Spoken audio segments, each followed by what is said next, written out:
Pysähdy. Missä olet nyt? Yhteys toisiimme ei ole koskaan ollut helpompaa. Elämme jatkuvasti omassa digitaalisessa maailmassamme.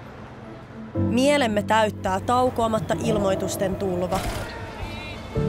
Silti olemme entistä yksinäisempiä. Meidän saavutukset ja menestykset. Ne eivät täytä tyhjyyttä sisällämme, vaan jättää jälkeensä pettymyksen. Eikä liikkeelle lähtöä tee helpommaksi epävarmuuden tunteet. Olemmeko tarpeeksi? Mitä muut ajattelee meistä? Mutta toivoa on. Meidät on kutsuttu. Sinut on kutsuttu. Nyt on aika nousta.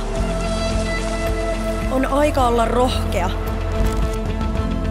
Elää täysillä. On aika seurata Jeesusta koko sydämellä, koko elämällä. Älä jää paikoilleen. Älä odota enää. Sillä aika on nyt.